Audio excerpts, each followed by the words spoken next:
একজন British Bangladeshi footballer, যিনি ইংল্যান্ডে জন্ম নিয়েও মনে প্রাণে বাংলাদেশি। ইংল্যান্ডের মাটিতে বেড়ে ওঠা, লেস্টার সিটির জার্সি গায়ে চাপানো এবং শেষমেশ বাংলাদেশের হয়ে খেলার সিদ্ধান্ত। এসবের পেছনের গল্প জানলে আপনি অবাক হবেন। কে এই হামজা চৌধুরী? কেনই বা তার মা বাবার গল্প এত অনুপ্রেরণাদায়ক? আর কি সেই চমকপ্রদ সিদ্ধান্ত যা বদলে দিয়েছে তার জীবন? জানতে হলে ভিডিওটি একদম শেষ পর্যন্ত দেখুন। আপনি কি জানেন, হামজা চৌধুরীর জন্ম ইংল্যান্ডে হলেও তার শিকড় গাথা বাংলাদেশের মাটিতে। 1997 সালে 1 অক্টোবর লাভবেরোতে জন্ম নেওয়া এই প্রতিভাবান ফুটবলারের মা রাফিয়া চৌধুরী বাংলাদেশের হবিগঞ্জ জেলার মেয়ে।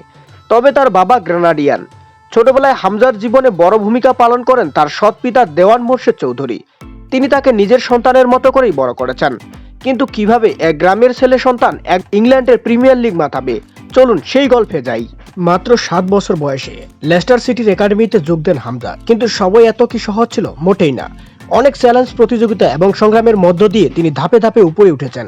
লেস্টার সিটির হয়ে অভিষেকের পর তার খেলার নজর কাড়ে ফুটবল বিশ্লেষকদের।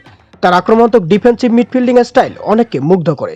কিন্তু ইংল্যান্ডের হয়ে খেলার সুযোগ থাকা সত্ত্বেও কেন তিনি বাংলাদেশের হয়ে খেলার সিদ্ধান্ত নিলেন? 2024 সালে হামজা বাংলাদেশের জাতীয় ফুটবল দলের খেলার অনুমতি পান এবং 2025 সালে ভারতের বিপক্ষে অভিষেক হয় তার। এটা কি শুধু খেলার জন্য ছিল, নাকি এর পেছনে ছিল আরো গভীর কিছু? বাংলাদেশের সাথে হামজা চৌধুরীর সংযোগটা কতটা গভীর জানতে হলে একটু অপেক্ষা করুন, থাকছে বিস্তারিত। হামজা শুধু একজন প্রতিভাবান ফুটবলারই নন, তিনি একজন পারিবারিক মানুষও। 2020 সালে তিনি বিয়ে করেন অলিভিয়া চৌধুরীকে, যিনি ইসলাম ধর্ম পরে গ্রহণ করেন।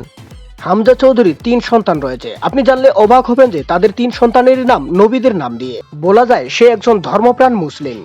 2025 সালের মার্চ মাসে হামজা তার মা, স্ত্রী, সন্তান এবং 2 ভাইকে নিয়ে বাংলাদেশ সফরে আসেন। তার আগমনে পুরো হবিগঞ্জ আনন্দের বন্যা বয়ে যায়। গ্রামের মানুষের উচ্ছ্বাস ছিল দেখার মতো। কিন্তু প্রশ্ন হলো, এই সফর কি নিছক এক ভ্রমণ ছিল, নাকি এর পেছনে লুকিয়ে আছে বড় কোনো পরিকল্পনা? হ্যাঁ, এর পিছনে রয়েছে বড় এক পরিকল্পনা। হামজা চৌধুরী চায় বাংলাদেশের ফুটবলকে এক অনন্য মাত্রায় নিয়ে যেতে। ক্রিকেটের মতো করেও ফুটবল বিশ্বেও বাংলাদেশের পরিচিতি থাকবে, এটাই তার শেষ চাওয়া।